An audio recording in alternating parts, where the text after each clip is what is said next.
Olá, pessoal. O mundo político de hoje discute assuntos que estão na pauta das eleições de 2020. Radicalização ideológica, polarização via mídias sociais e efeitos da pandemia. Eu vou conversar com o cientista político, sociólogo, escritor, consultor Antônio Lavareda, que, em parceria com a professora Elcimara Teles, da UFMG, organizou o livro Eleições Municipais Novas Ondas na Política, que se debruça sobre esses temas e compõe uma trilogia. Lavareda, muito obrigada por atender o mundo político. É um prazer estar conversando com você aqui, Vivian. Esse livro, Eleições Municipais Novas Ondas na Política, tem 14 capítulos, não é? E reúne professores, pesquisadores, além do Brasil, de outros países, Alemanha, Bolívia, Espanha, e finaliza, como eu disse, uma trilogia. Para começar a conversa, vamos lá. Como é que você descreve essas novas ondas? O que é abordado no livro nesse sentido? Olha, esse subtítulo desse volume, Novas Ondas na Política, ele remete ao papel das redes sociais, o papel exponencial que as redes sociais têm assumido na política e na política eleitoral nos últimos anos, no Brasil e em todo o mundo. O papel que essas redes têm tido na polarização, acentuando a radicalização nas disputas políticas e eleitorais, o surgimento de novos partidos, de novos personagens, na substituição de lideranças tradicionais e de partidos, dos antigos partidos, por novas forças e novas agremiações. E, como eu disse, é um processo que se dá no Brasil como se deu e se dá em outros países. E teve início entre nós nas eleições municipais de 2016. No primeiro capítulo desse livro, num artigo que eu assino, está destacado que, na verdade, as eleições de 2018, que foram classificadas de eleições críticas pelo seu caráter disruptivo em relação ao sistema partidário eleitoral do país, os seus primeiros sinais já estavam dados nas eleições que lhe precederam, as eleições municipais de 2016, que são profunda e amplamente por vários autores, pesquisadores e professores analisadas nesse livro. 2016 estava sob o impacto do impeachment, sob o impacto mais recente das jornadas de 2013. Nós ainda vamos, aí depois teve 2018, que tem aí uma forte, que é uma forte consequência, né, desse período. Nós vamos sentir em 2020 ainda os efeitos desses acontecimentos recentes no país? O que nós propomos para reflexão nesse livro, e especialmente nesse artigo que o introduz, é exatamente isso. Nós dizemos que um período de eleições críticas se abriu no Brasil em 2016. Eleições críticas que são categorizadas como tal na literatura por se darem em contexto de crise econômica, de grande polarização política e de emergência de terceiras forças, ou seja, forças e competidores não tradicionalmente partidários. Isso começou a se dar em 2016, isso se acentuou em 2018 e muito provavelmente continuará a ocorrer nesse ano. Lembre que o Brasil entrou, recentemente foi divulgado, em recessão técnica por conta da pandemia, já vinha se recuperando com muita dificuldade e lentidão do processo recessivo anterior, inaugurado em 2014. Então, o Brasil tem esse componente esse ano, continua, crise econômica. Segundo, polarização ideológica. Terceiro, forças, para além da política, suprapartidárias com forte presença nas disputas. E hoje nós temos esses movimentos políticos com forte presença nas redes sociais, sobretudo, e que são, do ponto de vista estrito, são extrapartidários. Daí porque nós temos todos os componentes de uma eleição crítica, de eleições críticas no plural, porque elas vão se dar nos mais de 5.560 municípios, né, embora simultaneamente, e com um forte teor de nacionalização também nesse ano, é o que se espera. Como é que você enxerga aí a perspectiva do fenômeno bolsonarista, que na verdade ele emerge em 2018, mas é a primeira vez nas eleições, quer dizer, né, é a estreia do bolsonarismo numa eleição municipal, e junto com isso, um pós-pandemia que não é pós, né, porque na verdade a gente não vê ainda uma situação mais clara de pós-pandemia, mas estamos envolvidos nela, não é? Esse conjunto aí, esses elementos novos da eleição municipal. Você traz dois elementos aí, que são elementos típicos, nacionalizadores, como eu disse, dessas eleições que são, do ponto de vista legal, institucional, são eleições locais. Deveriam ser palco apenas das disputas e avaliações de referências locais, até pelo seu nome. Ocorre que esses fatores, ou seja, o bolsonarismo vitorioso na eleição de 2018, e que precisa se enraizar no conjunto do país, na base do sistema político, e essa base é constituída, obviamente, pelos municípios brasileiros, pelas prefeituras e pelas câmaras municipais, obviamente vai ser palco de uma intensa disputa. Há forças políticas ao centro e à direita do espectro partidário, ainda remanescentes, como o MDB, como os partidos do Centrão, etc., que vão estar disputando com o bolsonarismo, e algumas vezes incorporando o bolsonarismo.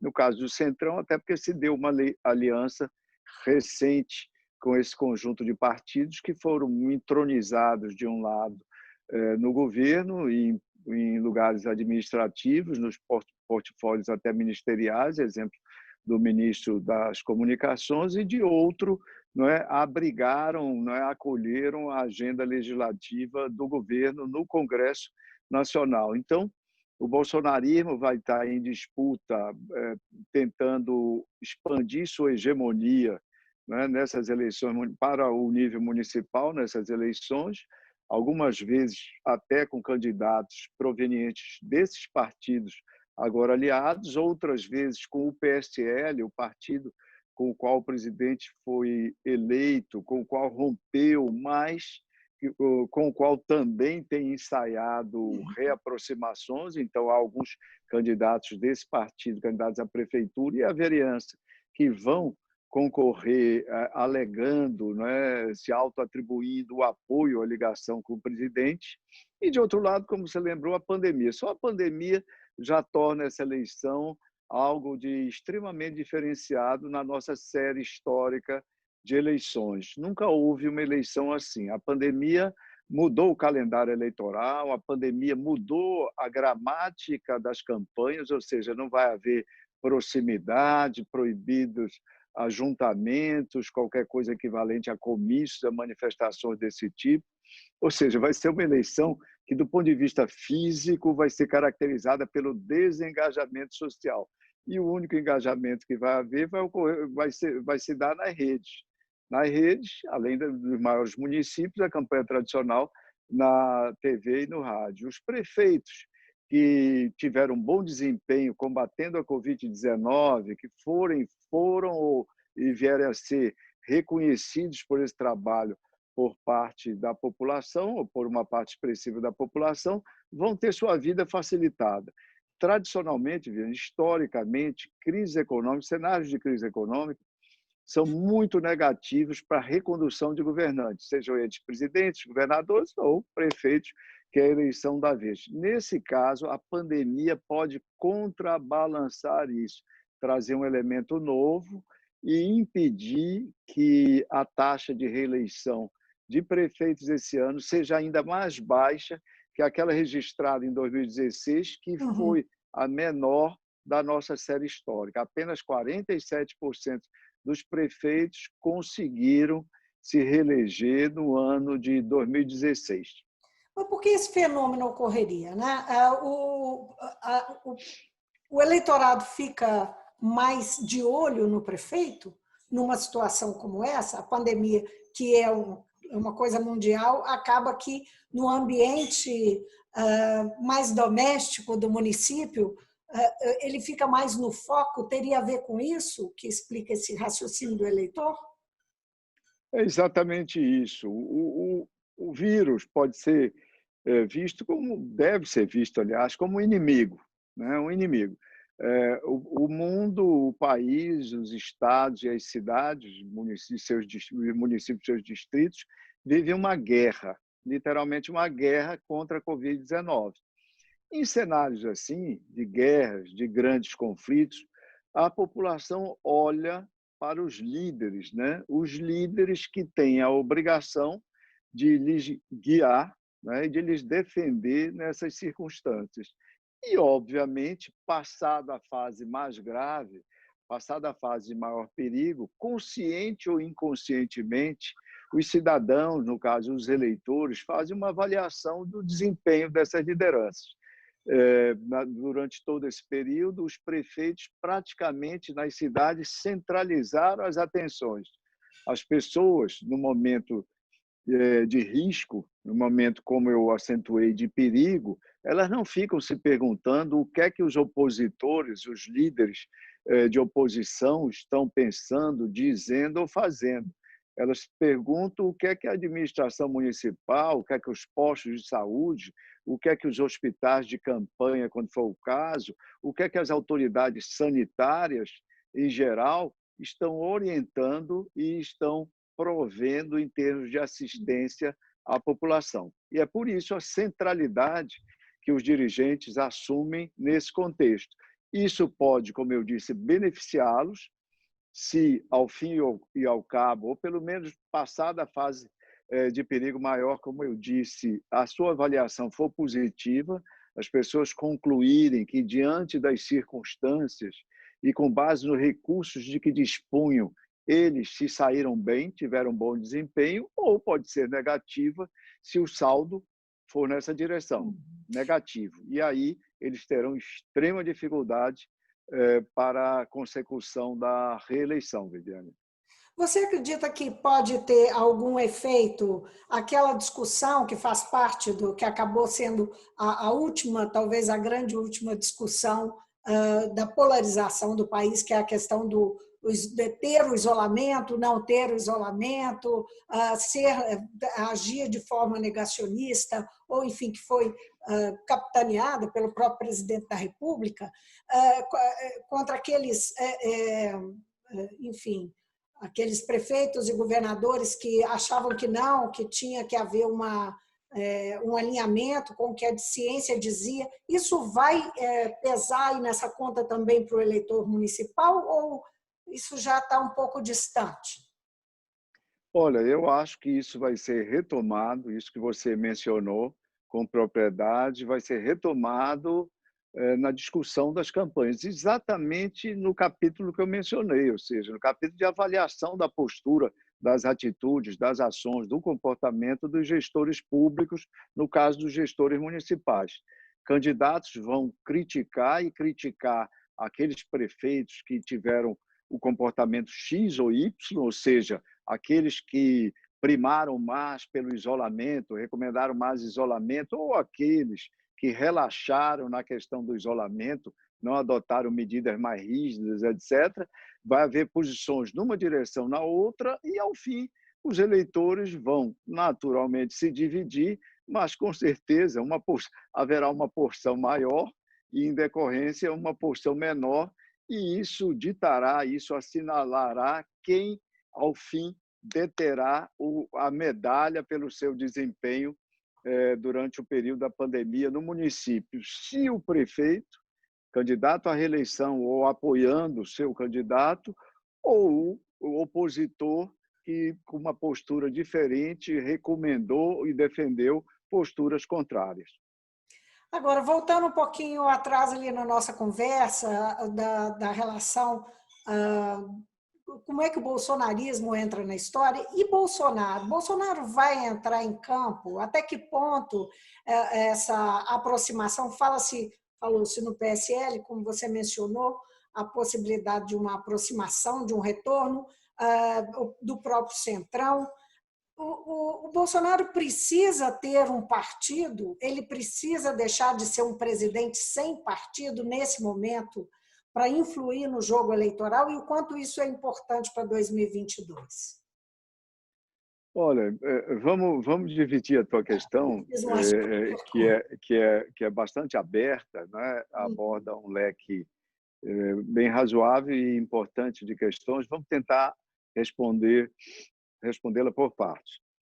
O presidente Bolsonaro se rendeu ou, né, aderiu ao presidencialismo de coalizão recentemente. Isso foi por volta do final de maio, início de junho propriamente. O que significa? Significa que o presidente reconheceu que no modelo presidencialista, num sistema multipartidário, não precisa nem ser tão fragmentado como o Brasil, basta ser multipartidário, o modelo de presidencialismo de coalizão é um truísmo, ou seja, é a verdade absoluta. Ou se governa assim, com base em coalizões, ou não se governa. E não se governa nos moldes democráticos. Então, o presidente aderiu a isso. Vamos deixar à margem, vamos deixar ao lado os motivos que o teriam levado a isso, ou as tentativas que ele tenha feito ou lhe tenham atribuído em direção às outras anteriormente. O fato é que ele aderiu ao presidencialismo de coalizão e começa a implementar essa prática. Ponto número 1. Ponto número 2.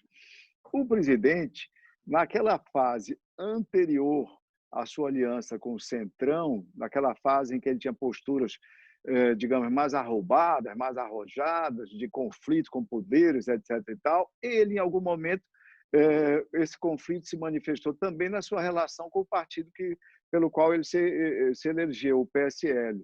Eles trombaram o presidente de seu partido, ele saiu do partido e instaurou-se, digamos, um divórcio litigioso.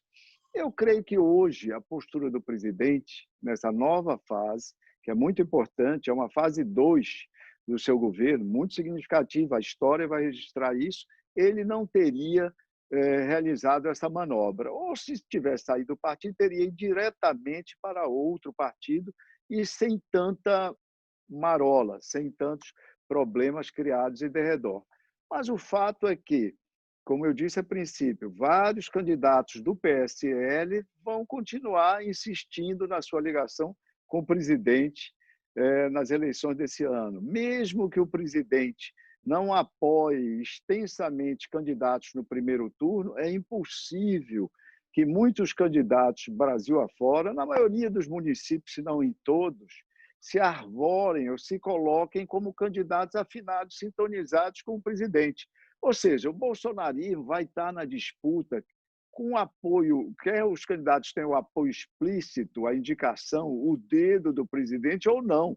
O bolsonarismo é um fenômeno político nacional forte que triunfou em 2018, veio para ficar durante muito tempo e é impossível estar fora da disputa. E o presidente, se optar por ficar formalmente, como eu digo, fora dessas disputas do primeiro turno, será impossível continuar a fazê-lo no segundo turno. Segundo turno das eleições, todas elas, das eleições municipais, estaduais, costumam ser eleições com uma carga, com um teor de política muito mais avançado. Isso significa necessariamente nacionalização.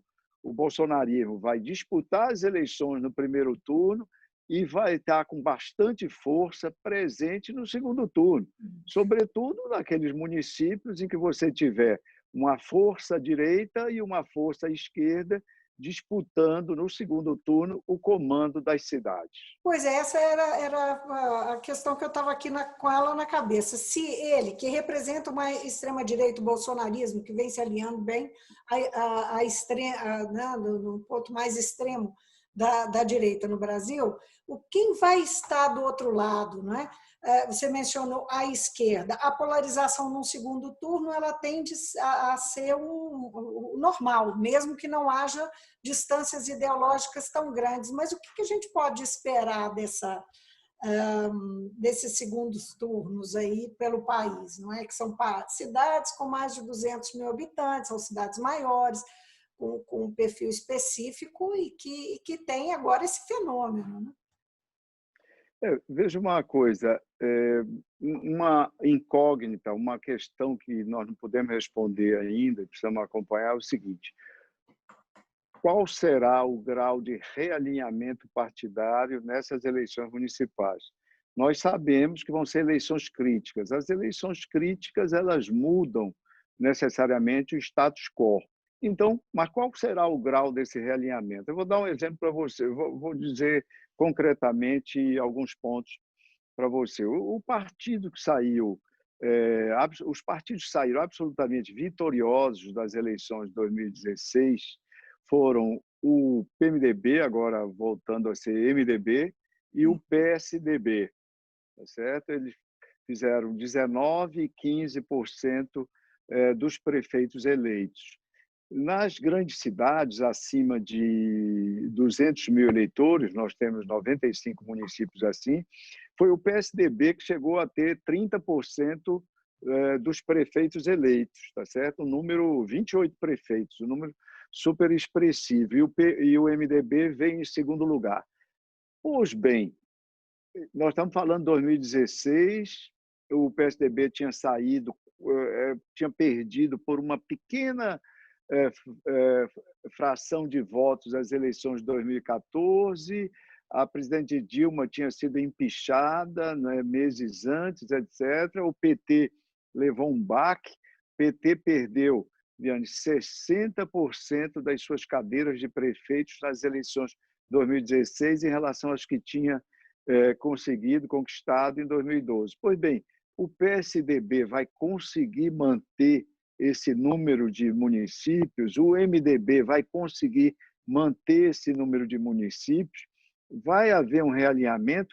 O PSL na Câmara Federal, na eleição de 2018, fez a segunda maior bancada, elegeu praticamente 10% dos deputados federais, mas ele, nas eleições municipais de 2016, ele fez apenas 0,5% dos prefeitos. Então, ele vai crescer, mas vai crescer em que medida? Se Bolsonaro estivesse no PSL, com certeza o partido teria, digamos, uma explosão, um crescimento abrupto, grande, etc. E tal. Mas agora nós sabemos que ele vai crescer. O quanto vai crescer? Não é? Então, realinhamentos que com certeza devem ocorrer, mas ainda é cedo para nós sabermos em que direção eles devem ter lugar. E há algumas características que as campanhas irão adquirindo. Há uma, por exemplo, uma que já começa a se materializar. Eu disse a você que a pandemia veio, né, os problemas todos que causou ao mundo, a todos nós, etc. e tal, mas no capítulo de reeleição de prefeitos, ela terminou tendo um efeito benéfico para os atuais administradores, os chamados incumbentes, que disputam os cargos, disputam as eleições nas cadeiras da administração. Pois bem, o último levantamento que eu fiz, de 12 prefeitos candidatos à reeleição, de 12, repetindo, de 12 prefeitos candidatos à reeleição, em 10 deles estavam em primeiro lugar nas pesquisas. 10 prefeitos em primeiro lugar nas pesquisas. Em tempos normais, quer dizer, em tempos normais, em outros tempos, com crise econômica, que também está longe de ser uma coisa normal, mas a crise econômica deselegeria, contribuiria para dificultar o retorno desses prefeitos, a continuidade desses prefeitos. E por que a crise econômica é tão negativa? Por motivos óbvios. Primeiro, cria um humor, né, na coletividade, na população, na cidadania, bastante negativo. E a consequência disso é sempre combustível para posturas, atitudes mudancistas. Em segundo lugar, ele exaure, a crise econômica exaure o cofre dos municípios e torna impossível o cumprimento das promessas das campanhas anteriores. Então, é esse binômio simples de entender que é responsável pela dificuldade dos incumbentes nas crises. Ocorre que, nesse ano, com pandemia, tudo parece que, nesse sentido, será diferente. Eu queria só fazer uma observação. Você chamou atenção para o desempenho do MDB e do PSDB em 2016. Em 2016, ainda não tinha ocorrido 2017, que foi a Lava Jato impactou fortemente as principais lideranças dos dois partidos. E isso se fez sentir em 2018. Isso, você acredita que não deve ter impacto, mesmo levando em conta as situações que são sob outro foco, que é a questão da pandemia e a forma como cada um enfrentou? Isso já está muito distante ou ainda pode ter impacto sobre os partidos que foram os que conquistaram, em Minas Gerais, por exemplo, MDB e PSDB disparados têm o maior número de prefeituras? Olha, você lembrou bem, 2016 a Lava Jato já assinalou as suas primeiras, já teve assinalado suas primeiras consequências. Nesse caso, sobre o PT, né? Exatamente. Daí é um O grande PT desastre para o PT, não é? o PT, a combinação de Lava Jato e o fracasso administrativo do governo Dilma foram responsáveis por esse declínio de 60% nas cadeiras de prefeitos do partido naquele ano. Declínio que nos grandes municípios, naquela época havia, não eram 95, eram 92 municípios com mais de 200 mil eleitores no Brasil.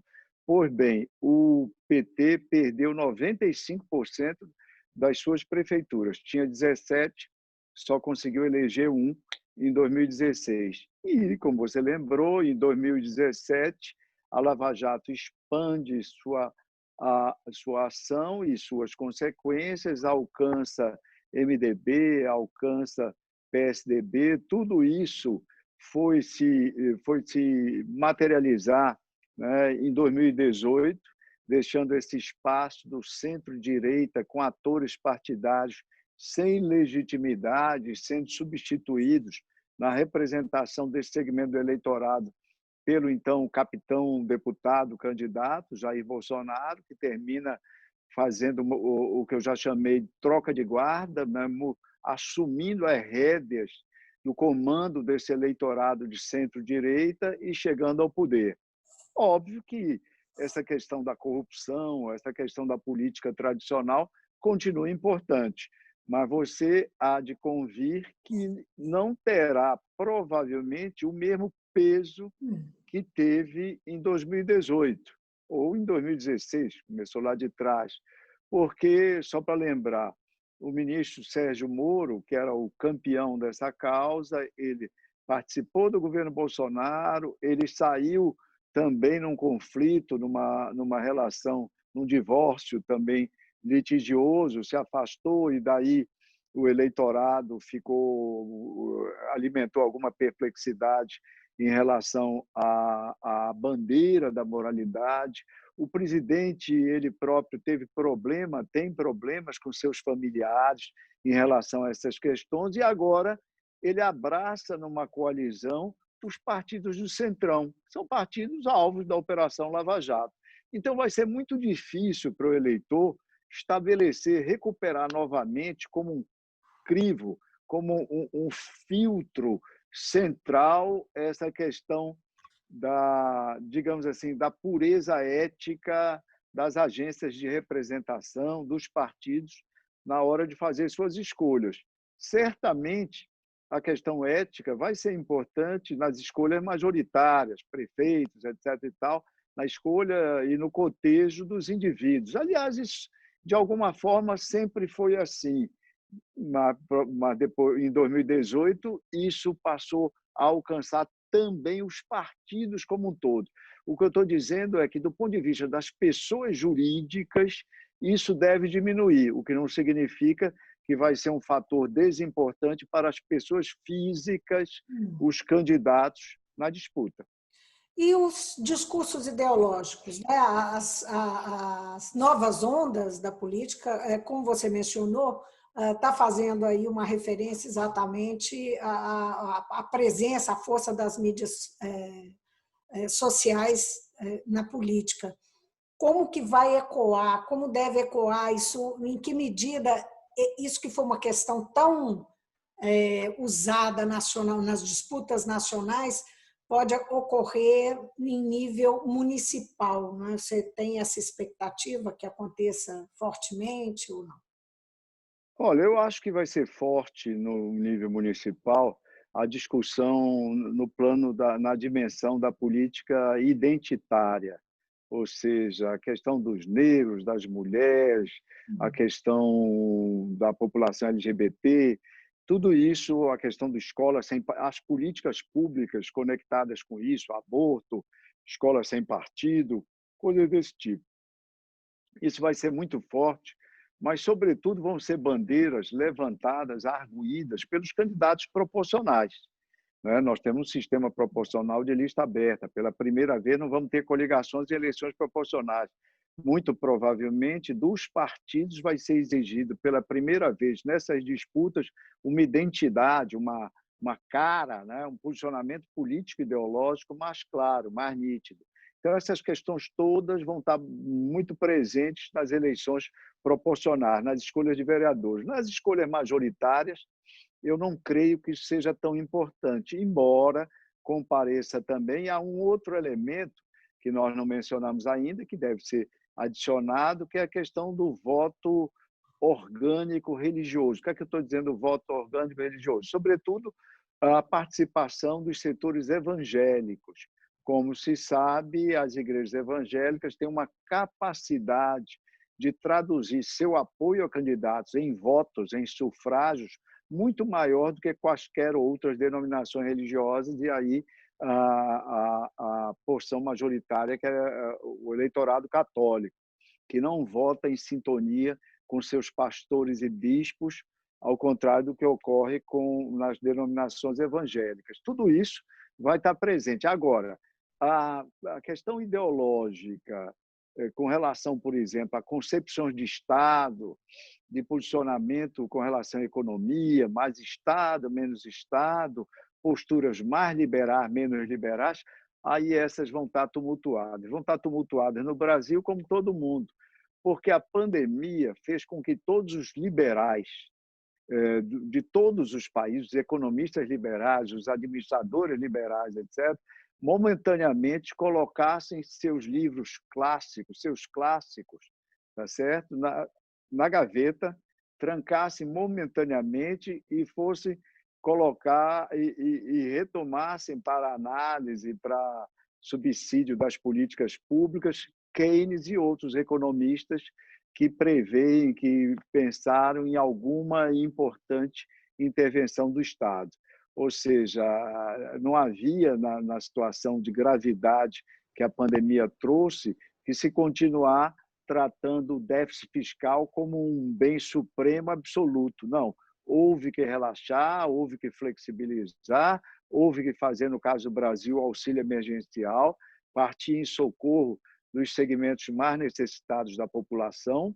Ao fazê-lo, ajudou-se essas pessoas, mas também se ajudou o funcionamento da economia como um todo, e então esses dogmas liberais tiveram que ser flexibilizados. Então, não acredito que as campanhas municipais, nas campanhas, se assista a alguma discussão acirrada sobre posturas, volto a dizer, do ponto de vista econômico, mais liberais ou aquelas que demandam maior presença com maior intensidade do Estado.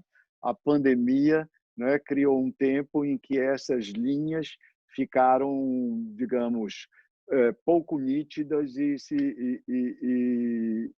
não geram nenhuma distinção. Distinção, eu digo, na prática. O próprio ministro Paulo Guedes reconheceu isso, ou seja, em época de crise aguda, como a que nós vivemos, até o Milton Friedman mesmo chegou à época a escrever que em épocas de crise severa havia que, aspas, distribuir dinheiro de helicóptero. E foi mais ou menos o que o governo federal, até estimulado, vale dizer, pelo Congresso, fez, né? Porque o Congresso foi fundamental para definir aquele montante, como nós lembramos, de R$600.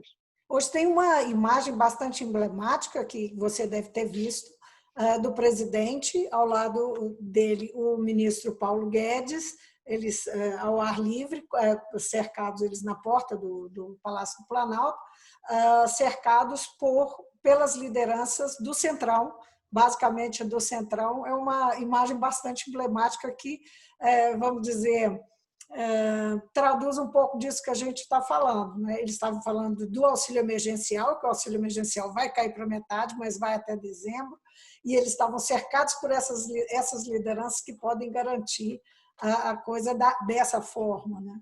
Essa aqui é a ideia, eu achei que ilustra bem.